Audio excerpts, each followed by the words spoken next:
Bismillahirrahmanirrahim. Assalamualaikum warahmatullahi wabarakatuh.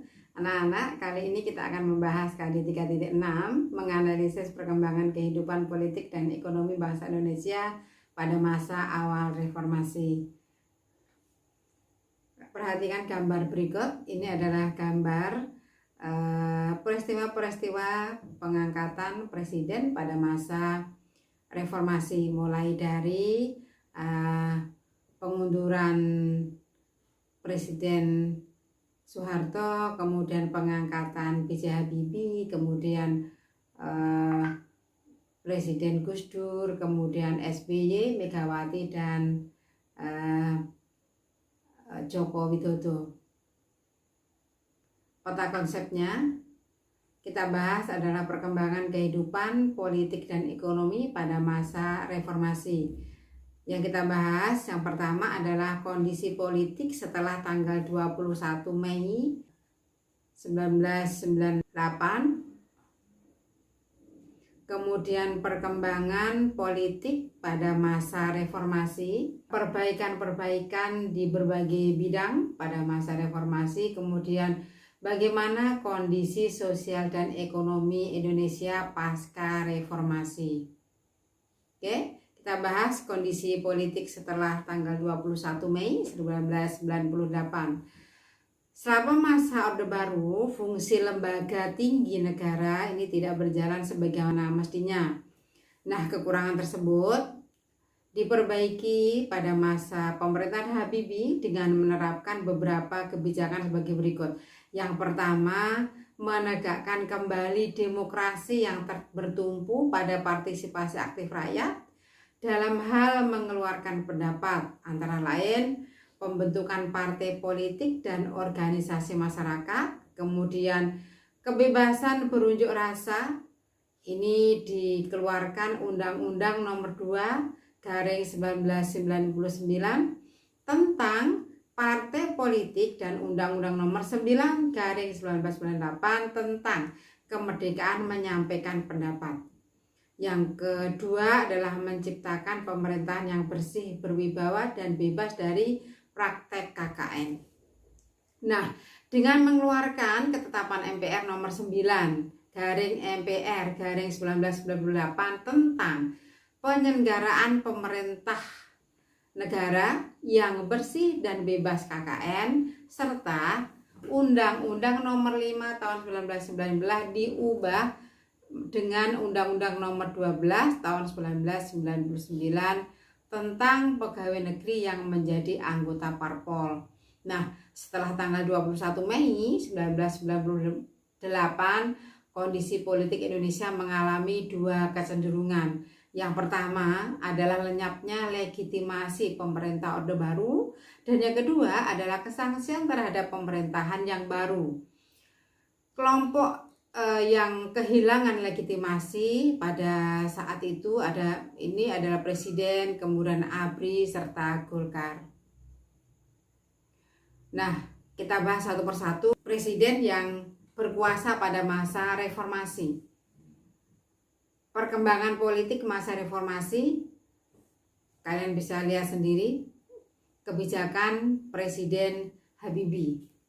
Apa langkah-langkah yang dilakukan B.J. Habibie di dalam bidang politik, yaitu program kerja Kabinet Reformasi Pembangunan di bidang politik, yaitu merevisi berbagai undang-undang perundang-undangan warisan dari Orba dalam rangka meningkatkan kualitas kehidupan berpolitik dan melaksanakan pemilu yang diamanatkan GBHN.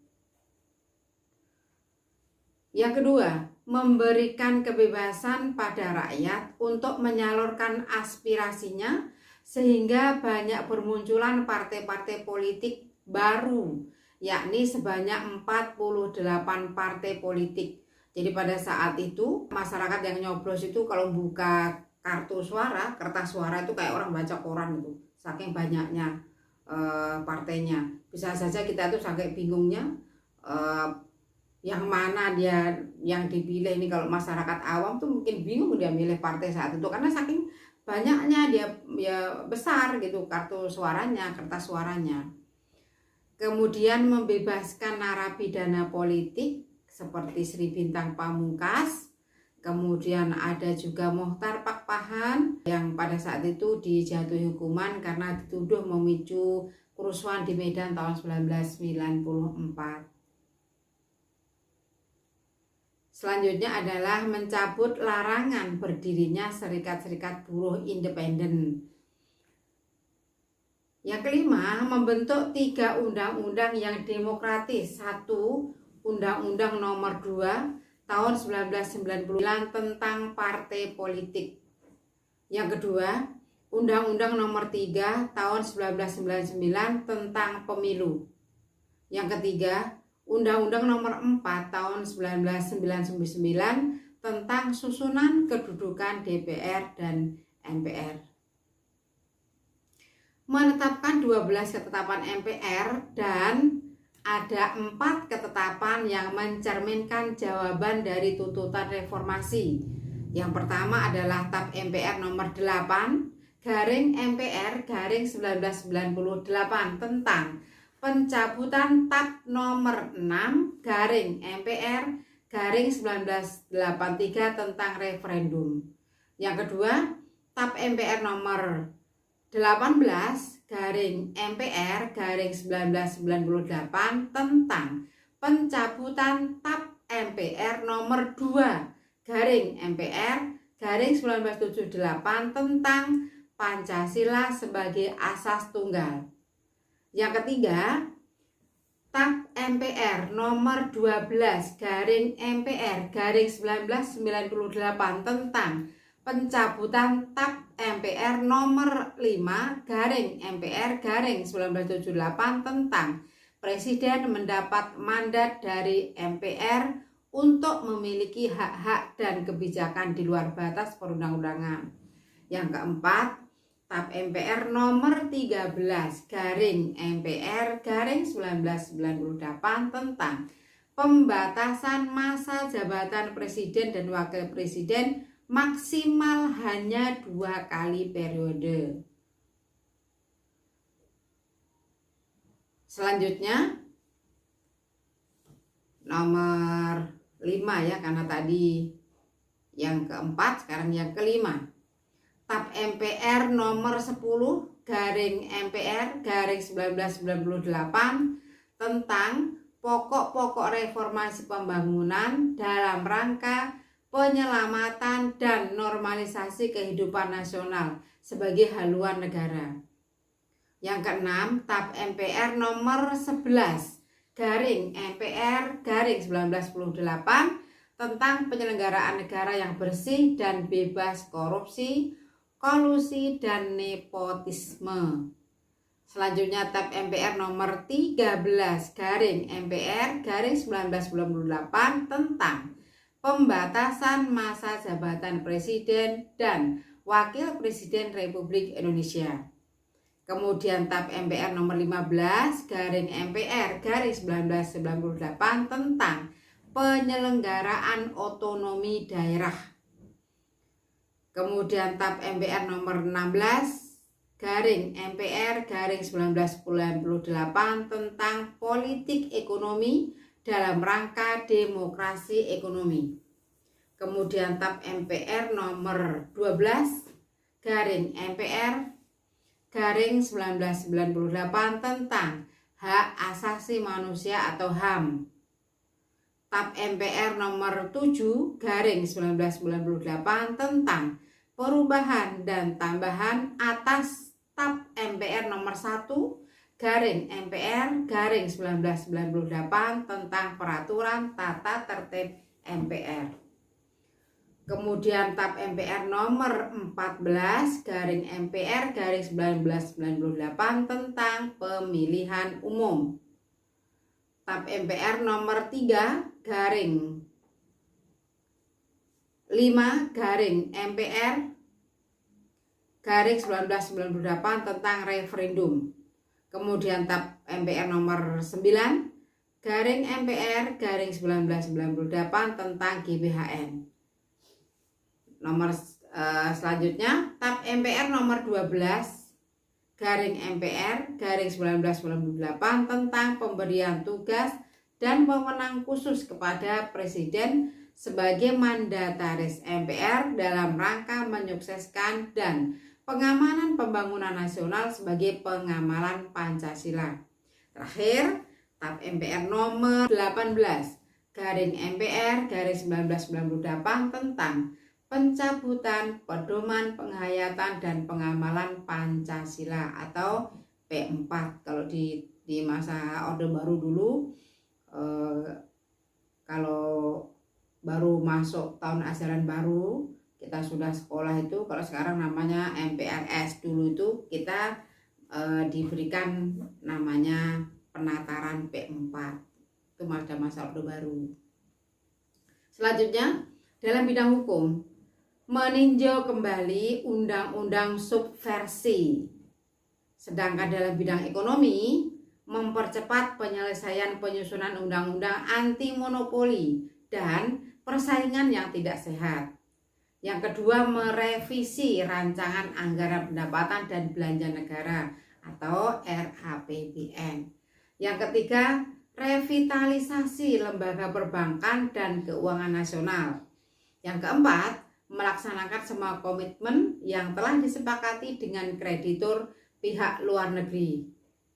Yang kelima, menjunjung tinggi berbagai kerjasama regional dan internasional. Masih dalam bidang ekonomi, menaikkan nilai tukar rupiah terhadap dolar hingga di bawah 10.000. Kemudian membentuk lembaga pemantau dan penyelesaian masalah utang luar negeri, mengimplementasikan reformasi ekonomi yang diisyaratkan IMF, mengesahkan Undang-Undang Nomor 5 Tahun 1998 tentang larangan praktek monopoli dan persaingan yang tidak sehat, mengesahkan Undang-Undang Nomor 8 Tahun 1999 tentang perlindungan konsumen. Nah, Kabinet Reformasi Pembangunan yang dipimpin oleh B.J. Habibie ini tidak berumur panjang. Nah, pada sidang umum MPR 19 Oktober 1999 menolak laporan pertanggungjawaban Presiden B.J. Habibie yang disampaikan tanggal 16 Oktober 1999. Ini ya gambarnya. Mengapa ditolak? Itu karena ada beberapa ini bahwa Presiden menguraikan indikator pertumbuhan ekonomi yang tidak akurat dan manipulatif. Ini alasannya kenapa ditolak. Nah, akhir jabatan Presiden Habibie, menurut pihak oposisi, salah satu kesalahan terbesar yang dilakukan saat menjabat sebagai presiden adalah memperbolehkan diadakannya referendum provinsi Timor Timur atau sekarang namanya Timor Leste. Dan pada masa kepresidenannya, Timor Timur lepas dari Negara Kesatuan Republik Indonesia dan menjadi negara sendiri yang terpisah berdaulat pada tanggal 30 Agustus 1999. Bisa kalian lihat berbagai aktivitas Presiden B.J. Habibie. Sengaja Bu Guru tampilkan foto-fotonya. Oke. Nah, setelah beliau tidak menjabat lagi sebagai presiden, beliau pernah tinggal dan menetap di Jerman. Kemudian pada masa Presiden Susilo Bambang Yudhoyono, beliau kembali aktif sebagai penasihat presiden untuk mengawal proses demokratisasi di Indonesia. Nah, beliau pada saat itu mendirikan Habibie Center dan akhirnya kembali lagi berada di Indonesia hingga beliau menutup mata. Ini ya, Bu Guru sertakan juga gambarnya pada saat beliau dirawat, kemudian sampai pemakamannya. Lanjut, karena masih membahas tentang pemerintah B.J. Habibie, kita lanjutkan dengan lepasnya Timor Timur. Berbagai gambar yang bisa kalian amati. Ini kalau misalnya kita bisa tatap muka, Bu Guru akan memberikan kesempatan kepada kalian untuk menganalisis setiap gambar ini. Kalian bebas mengemukakan pendapat kalian. Ini kalau setiap gambar ini gambar lagi ngapain, ini lagi ngapain, kalian bisa mengemukakan sesuai dengan pengamatan kalian, sesuai dengan pemikiran kalian. Kemudian kalian bisa mengutarakan pendapat kalian masing-masing. Tetapi karena kita sedang daring ya, mungkin nanti pada saat kita udah luring kita bisa mendiskusikan, sedangkan ini gambar apa sih, itu sedang apa, itu pada peristiwa apa ini, dan mengapa terjadi demikian itu ya. Ingat, kita belajar sejarah itu bukan hanya yang nampak, tetapi harus belajar mengapa bisa terjadi demikian, faktor apa yang menyebabkan itu gitu ya. Oke. Timor Timur dari provinsi menjadi negara sendiri, itu judulnya kayak gini, judulnya bagus ya, Timor Timur dari provinsi menjadi negara sendiri. Pada tanggal 30 Agustus 1999, keadaan politik di Indonesia masih terguncang setelah tumbangnya Orde Baru. Nah, melalui referendum Timor Timur di bawah perjanjian yang disponsori oleh PBB antara Indonesia dan Portugal, pada akhirnya Timor Timur harus terlepas dari Indonesia. Timor Timur adalah merupakan wilayah bekas jajahan Portugis. Makanya dia tidak masuk dalam wilayah Indonesia secara otomatis pada saat itu, karena yang menjadi wilayah Indonesia adalah wilayah bekas jajahan Belanda. Nah, sedangkan Timor Timur itu wilayah jajahan Portugis, sehingga tidak bisa masuk secara otomatis. Maka di pembahasan yang berikutnya bisa kita membahas mengenai bergabungnya Timor Timur ke wilayah Indonesia. Nah, karena kita membahas tentang reformasi, maka kita bahas kejadian yang terjadi pada masa Presiden B.J. Habibie ya. Nah, integrasi tersebut diresmikan pada tanggal 17 Juli. Ini integrasi 1976. Timor Timur pada akhirnya resmi menjadi provinsi ke-27, menjadi provinsi termuda ya, anak bungsunya Indonesia, dan provinsi termuda di Indonesia. Namun setelah 22 tahun lamanya di bawah pemerintahan Soeharto, sebagian besar rakyat Timor Timur berkeinginan untuk lepas dari Indonesia. Setelah melalui penentuan pendapat rakyat atau POPRA pada tanggal 30 Oktober 1999, Indonesia harus rela kehilangan Timor Timur yang kemudian resmi menjadi negara merdeka dengan nama Timor Leste yang tanggal 20 Mei 2002. Ini gambar pada saat orang-orang sedang mengambil suara. Ini juga demikian. John Howard, Perdana Menteri Australia saat itu mengirim surat kepada Presiden B.J. Habibie. Nah, pada surat tersebut John Howard mengusulkan agar pemerintah RI meninjau ulang pelaksanaan hak dan menentukan nasib sendiri bagi masyarakat Timor Timur. Ini ya, John Howard mengirim. Selanjutnya, pada tanggal 25 Januari 1999 digelar rapat untuk membahas surat Howard. Nah, rapat tersebut membahas mengenai kondisi masyarakat di Timor Timur setelah 22 tahun bergabung dengan Indonesia. Dalam rapat tersebut juga berencana untuk membahas lebih lanjut mengenai masyarakat Timor Timur pada sidang umum MPR. Dalam rapat tersebut, Presiden B.J. Habibie ingin agar Timor Timur mendapatkan hak otonomi khusus. Baik, kita lanjutkan pada kronologi jajak pendapat di Timor Timur. Bagaimana sih awal mulanya gitu ya. Pada tanggal 27 Januari 1999, Bapak Ali Alatas selaku Menteri Luar Negeri RI pada saat itu mengumumkan tawaran untuk opsi otonomi khusus yang sangat diperluas kepada Timor Timur. Namun jika ditolak, maka pemerintah Indonesia harus merelakan Timor Timur terlepas dari Indonesia. Memang pada saat itu terjadi pro kontra ya pada internal kabinet saat itu. Nah, Lanjut pada bulan Maret dan April 1999 terjadi serangkaian peristiwa menegangkan di Timur Timur. Kalian bisa lihat nih, ini baru 2 gambar yang Bu Guru tampilkan. Kalau kalian bisa mencari sendiri berbagai gambar terjadinya kerusuhan pada saat itu. Terjadi beberapa kejadian eksodus massal warga pendatang dan kekerasan di gereja Likuika yang menyebabkan ratusan orang harus mengungsi. Kerusuhan juga berlanjut semakin besar dan melebar hingga ke Dili yang menelan banyak korban.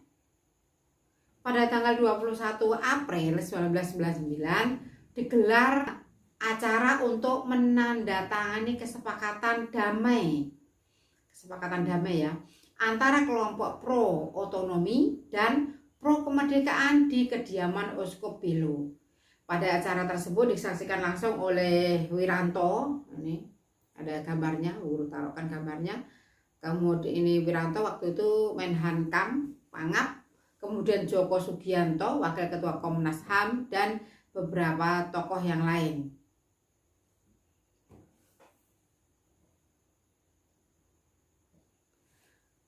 Pada tanggal 27 April 1999, Presiden Habibie menggelar pertemuan dengan John Howard. Pada pertemuan tersebut, Presiden Habibie mengungkapkan akan segera melaksanakan penentuan pendapat rakyat untuk mengetahui kemampuan rakyat Timur Timur secara lebih lanjut. Pada tanggal 5 Mei 1999, Ali Alatas dan Jaime Ganma bersama dengan Sekjen PBB Kofi Annan menandatangani kesepakatan pelaksanaan penentuan pendapat rakyat Timur Timur di markas PBB New York. 2 hari kemudian sidang umum PBB menerima dengan bulat hasil kesepakatan tersebut. Pada tanggal 17 Mei 1999, Presiden Habibie mengeluarkan Kepres nomor 43/1999 tentang tim pengamanan persetujuan RI Portugal tentang Timur Timur. Nah, keputusan tersebut kemudian dikuatkan dengan Inpres nomor 5 tahun 1999 tentang langkah pemantapan persetujuan RI dan Portugal. Pada tanggal 16 Mei sampai 18 Mei 1999, perwakilan kelompok pro otonomi dan pro kemerdekaan Timur Timur bertemu di Jakarta. Kedua kubu tersepakat untuk menyerahkan senjata kepada PBB atau pemerintah RI yang berseteru. Selanjutnya, serangkaian konflik terjadi kembali pada 30 Agustus 1999 setelah penentuan pendapat rakyat Timur Timur dilaksanakan. PBB mengumumkan hasilnya 78,5% menolak otonomi, 21% menerima otonomi, dan 0,5% dianggap tidak sah. Dengan demikian, Timur Timur dipastikan akan segera lepas dari Indonesia. Akhir dari Timur Timur pada tanggal 26 Oktober 1999, Bapak Abdurrahman Wahid selaku presiden terpilih yang menggantikan Bapak B.J. Habibie menandatangani surat keputusan untuk pembentukan UNTAED. Ini pemerintah sementara yang berada di Timur Timur atau pemerintah transisi di Timur Timur, UNTAED ya. 30 Oktober 1999, bendera merah putih resmi diturunkan dari Timur Timur dalam upacara yang sangat-sangat sederhana. Media dilarang meliput acara tersebut kecuali RTP Portugal. 2,5 tahun masa transisi pemerintahan. Akhirnya 20 Mei 2002, Timur Timur resmi lepas dari pangkuan Ibu Pertiwi dan menjadi negara merdeka sepenuhnya yang bernama Timor Leste. Lanjut, masih peristiwa di masa reformasi, pemilu 1999. Kalian bisa lihat banyaknya partai politik yang mengikuti pada saat itu. Pemilihan umum Dewan Perwakilan Rakyat dan Dewan Perwakilan Rakyat Daerah tahun 1999 diselenggarakan secara serentak pada tanggal 7 Juni 1999 untuk memilih 462 anggota Dewan Perwakilan Rakyat serta Dewan Perwakilan Rakyat Daerah DPR dan DPRD. Pemilihan umum ini merupakan yang pertama kali diselenggarakan setelah runtuhnya Orde Baru dan juga yang terakhir kalinya diikuti oleh Provinsi Timur Timur.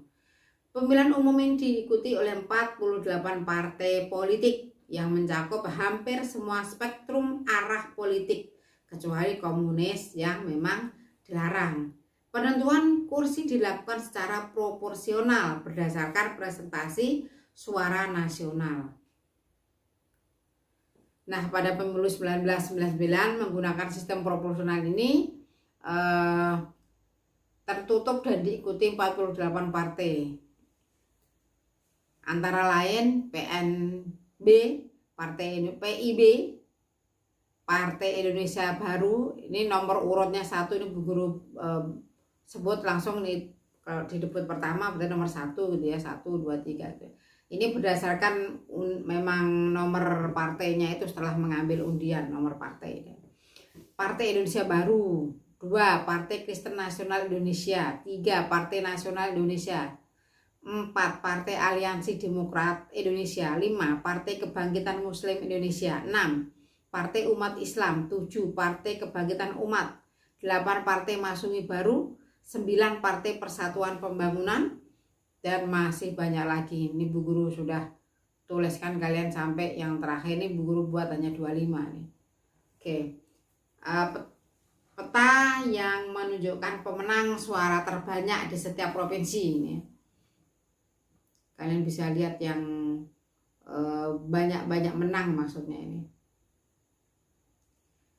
Berikut adalah perolehan suara pemilu. Ini juga enggak Bu Guru tayangkan semua ya.